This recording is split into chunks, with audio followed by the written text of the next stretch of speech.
اور میرا ایک پیشن ہے کہ جو سائنس ہے اس کو جتنی ایزی الفاظ میں آپ دوسرے تک پہنچا سکیں، جو بھی چیز آپ کو پتہ ہے وہ آپ جتنے اچھی طرح دوسرے کو کمیونیکیٹ کر سکیں گے through work shops, awareness raise کرنا. میں بریسٹ کینسر ورک شاپس کو لیڈ کرتی ہوں، ان کی پریونشن کے خلاف اویئرنیس جو ہے وہ ریز کرتی ہوں کمیونٹی میں. اور جو بھی سائنس کی نئی ریسرچ آتی ہے اس کو ایزی ٹو انڈرسٹینڈ وے میں عام لوگوں کے اندر کمیونیکیٹ کرتی ہوں.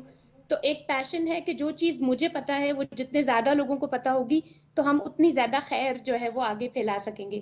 بہت زبردست بات ہے یہ یقین طور پر. اور علم بھی ایسی دولت ہے جو جب ہم تقسیم کرتے ہیں، بانٹتے ہیں، تو اس میں ہمارا اپنا اضافہ ہوتا ہے. بہت سارا علم ہمیں پھر اللہ تعالیٰ کی جانب سے ہمیں امانت کے طور پر بھی عطا کیا جاتا ہے. تو ڈاکٹر سمرین، آنکالوجی میں آپ ریسرچ کر رہی ہیں اور بڑا اہم شعبہ ہے، بہت پریشانی ہے لوگوں کو اس شعبے میں. بہت زیادہ لوگ چاہتے ہیں کہ ریسرچ ہو اور بہت جلد آسان سستا علاج دستیاب ہو، سلوشنز آسان ہو. تو اپنی ریسرچ کے بارے میں بتائیے گا تھوڑا سا آنکالوجی کے حوالے سے. بالکل ٹھیک ہے. میں نے پی ایچ ڈی میں میرا جو مین تھیسس تھا وہ بریسٹ کینسر میٹاسسس کے اوپر تھا. وہ بریسٹ کینسر جو ایک جگہ سے دوسری جگہ موو کر سکتا ہے، اس کے ڈفرینٹ میکینزم ہم نے جب وہ موو کرتا ہے تو کون سے پاتھ ویز لیتا ہے. میں نے یہ اسٹڈی کیا اپنے پی ایچ ڈی میں. اس کے بعد جو ہی میرا پی ایچ ڈی ختم ہونے والا تھا تو مجھے Harvard medical school U S سے جو ہے وہ پوسٹ ڈاک کی آفر تھی، اور وہاں پہ میں نے کار ٹی سیل تھراپی کے اوپر کام کیا. کار ٹی سیل تھراپی ایک نیور ٹیکنالوجی ہے کینسر کے اندر، جس میں آپ ہی کے باڈی کے جو امیون سیلز ہیں ان کو لیا جاتا ہے، ان کو لیب کے اندر ماڈیفائی کیا جاتا ہے اور پھر وہ آپ کی باڈی میں واپس ڈال دیتے ہیں تاکہ وہ سیلز جتنے زیادہ طاقتور ہوں گے وہ آپ کی باڈی کو کینسر میں لڑنے سے مدد دے گے. تو یہ ایک نیور ٹیکنالوجی ہے جو ریسنٹ ایئرز میں لانچ ہوئی ہے. میں نے اس کی ٹریننگ جو ہے وہ ہارورڈ میڈیکل اسکول سے لی اور اب واپس میں کینیڈا میں ہوں اور اسی ٹریننگ کو اب ہم یوٹیلائز کر رہے ہیں. یہاں کے کینیڈا کے ایک پروونس مینیٹوبا میں یہ ابھی لانچ کارٹی ہو رہی ہے یہاں پر. تو جو میری وہاں کی ٹریننگ ہے وہی ہم یہاں پہ اس کی اپلیکیشنز جو ہے وہ لانچ کرنے کے انیشیل فیزز میں ہیں ابھی. That's really amazing. Doctor Samreen یہ بتائیے گا کہ اتنے جو آپ نے تعلیم حاصل کر لی ہے اکراس دا گلوب اور آپ کو خود بھی پوسٹ ڈاک کی آفرز موصول بھی ہوئی ہیں، تو اب کیا پاکستان میں بھی اس ریسرچ کو انکلوڈ کرنے کا کوئی پلان ہے آپ کا کہ کریکولم میں انکلوڈ کیا جائے، جو یہاں پہ اسٹوڈنٹس ہیں میڈیکل کے یا یہاں کے پروفیسرز کے ساتھ شیئر کیا جائے، یا کوئی کولیبریٹیو ایفرٹ کا کوئی پلان ہے آپ کا؟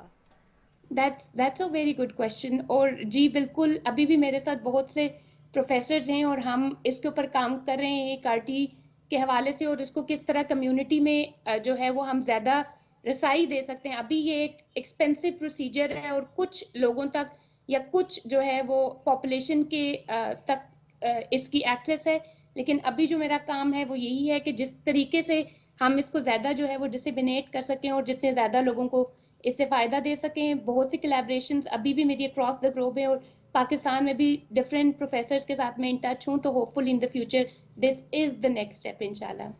زبردست زبردست. اور ڈاکٹر سمرین، ایک بیریئر آ جاتا ہے تھوڑا سا جب ہم دیکھتے ہیں کوئی ایوارڈ یافتہ شخصیت ہے تو بہت ساری ریزسٹنس ہوتی ہے، ہیزیٹیشن ہوتی ہے کانٹیکٹ کرنے میں، کیونکہ اپنا بہت مصروف وقت ہوتا ہے، اپنی ریسرچ اپنا کام کرنا ہے، پھر آپ جتنی ڈائیورس ہیں ماشاءاللہ اس میں مشکل ہو جاتا ہے. پاکستانی اسٹوڈنٹس یا پھر کینیڈین اسٹوڈنٹس یا پاکستانی وہ اسٹوڈنٹس جو کینیڈا میں موجود ہیں یا ابراڈ موجود ہیں، وہ آپ سے رابطہ کر سکتے ہیں؟ کیسے کر سکتے ہیں رابطہ؟ اسکالرشپ میں حاصل کرنے کے لیے آپ سے گائیڈ لائن چاہتے ہوں یا پھر اپنی ریسرچ کے حوالے سے کسی قسم کی آپ سے گائیڈ لائن چاہتے ہوں تو کیسے گائیڈ کرتی ہیں آپ انہیں؟ کیا کریں students? Again a good question. میں لنکڈ کے اوپر ہوں اور لنکڈ کے اوپر کافی زیادہ ایکٹیو ہوں. تو کوئی بھی بچہ مجھے لنکڈ پہ ریکویسٹ بھیج کے کوئی بھی کوشچن کر سکتا ہے. اس کے علاوہ میں نے ریسنٹلی ایک پلیٹ فارم لانچ کیا ہے اسکالر کین کے نام سے.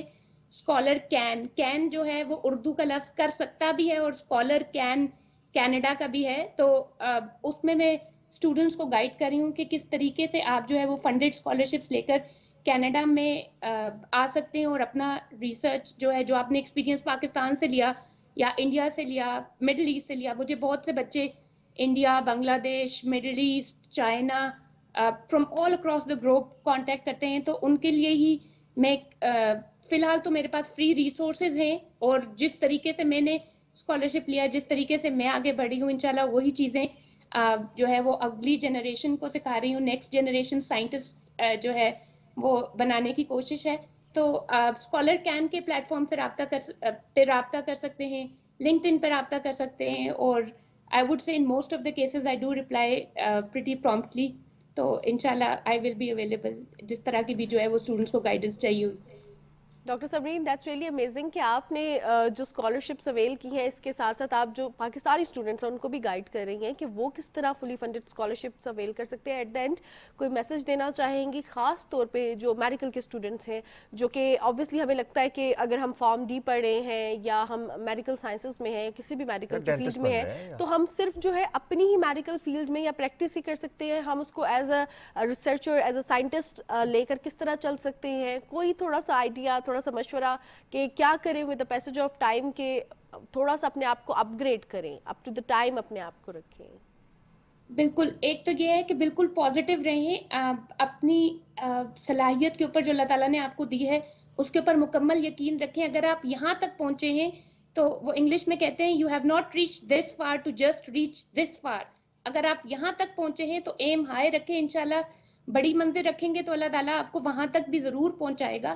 سب سے پہلے ایک ویژن بڑا رکھیں, اور اس کے بعد آپ اگر اپنے ساتھ میں دیکھتے ہیں different assistant professors, associate professors جو ریسرچ کر رہے ہوتے ہیں آپ کے انسٹیٹیوشنز میں, ان کو دیکھیے اور دیکھیے کہ کوئی والنٹیئر اپرچونٹی ہے یا کوئی ایسی لرننگ اپرچونٹی ہے, اس سے سیکھیں. پھر آپ کو پتہ ہے کہ اب ڈیجیٹل ایجوکیشن ہے, اتنے زیادہ پلیٹ فارمز آن لائن موجود ہیں جو research free of cost research methodologies اور سب کچھ سکھاتے ہیں.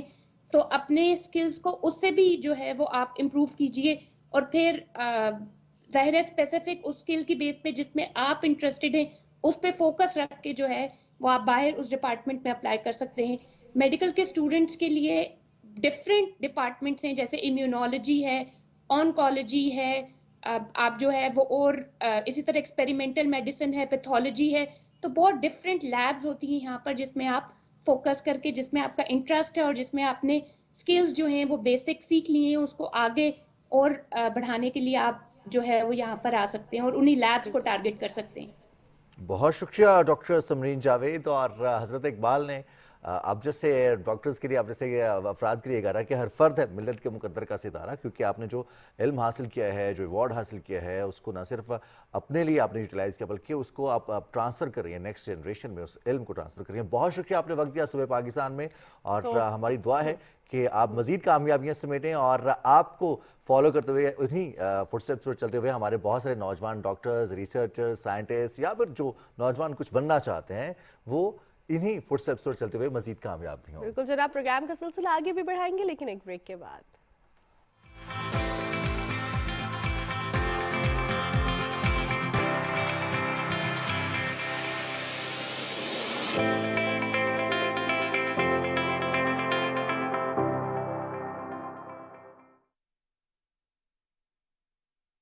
رمضان کا تیسرا عشرہ دوزخ سے نجات کا باعث ہے.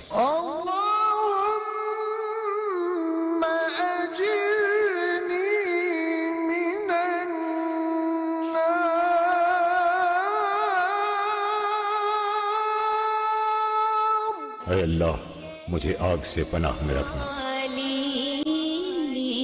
مقام ہوگا.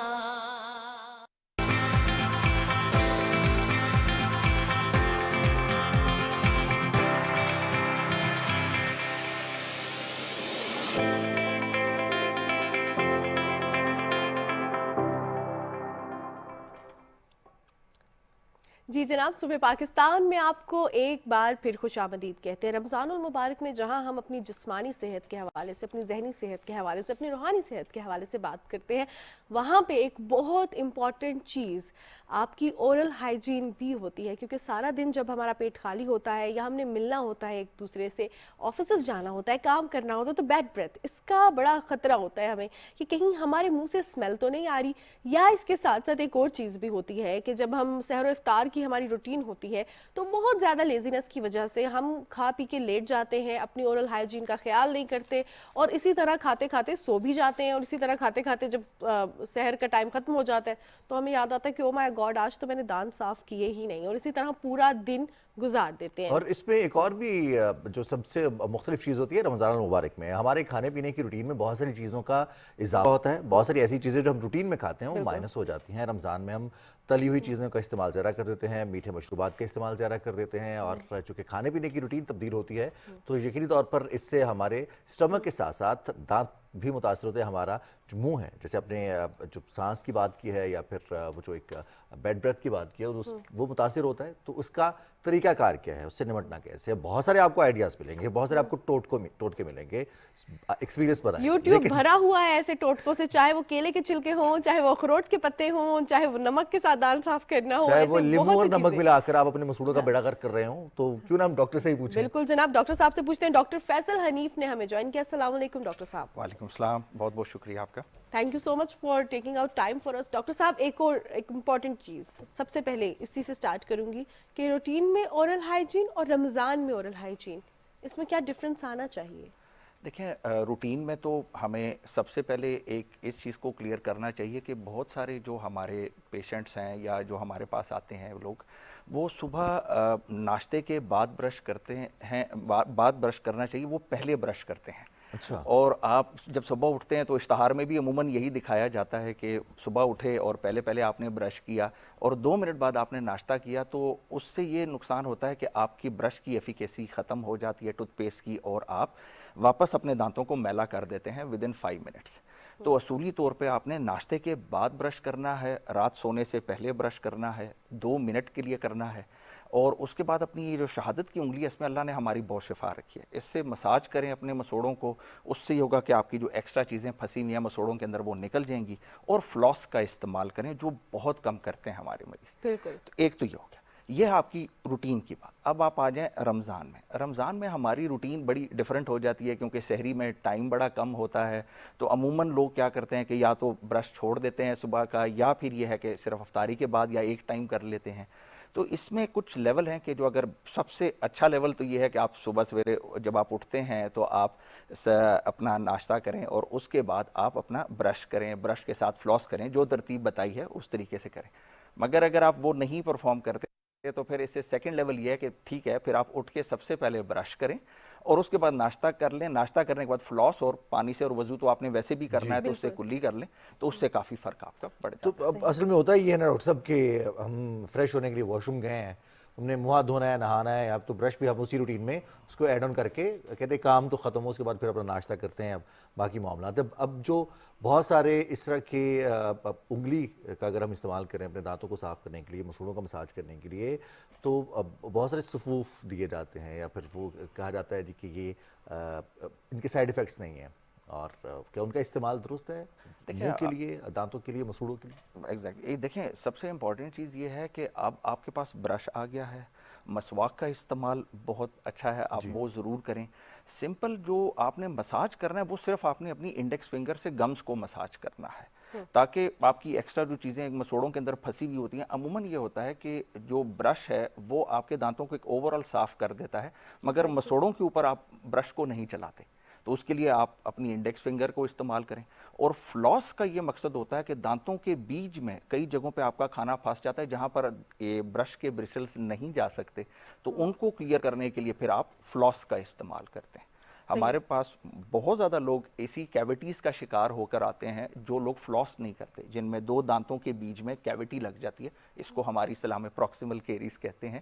تو یہ سب سے زیادہ لاس ہوتا ہے کیونکہ پیشنٹ کو پتہ نہیں ہوتا کہ میرے منہ میں کیویٹیز بن رہی ہیں, and all of a sudden ایک بہت بڑی کیویٹی اپیئر ہو جاتی ہے منہ میں. بالکل. اچھا ڈاکٹر حنیف, ایک چیز آپ سے جاننا چاہوں گی کہ ہم جب بھی برش لینے جاتے ہیں تو زیادہ تر لوگوں کی یہی کوشش ہوتی ہے میڈیم یا ذرا سافٹ برش لیں, ہارڈ برسٹلس والا برش نہ لیں. اس کے ساتھ ساتھ چاہے ہم سافٹ برش بھی لیں تو شروع میں جیسے ہی ہم برش چینج کرتے ہیں ہمیں ڈیورنگ ٹوتھ برش ہمیں جو ہے وہ ٹوتھ برش جب ہم یوز کر رہے ہوتے ہیں تو اس کی وجہ سے ہمیں خون آتا ہے مسوڑوں سے.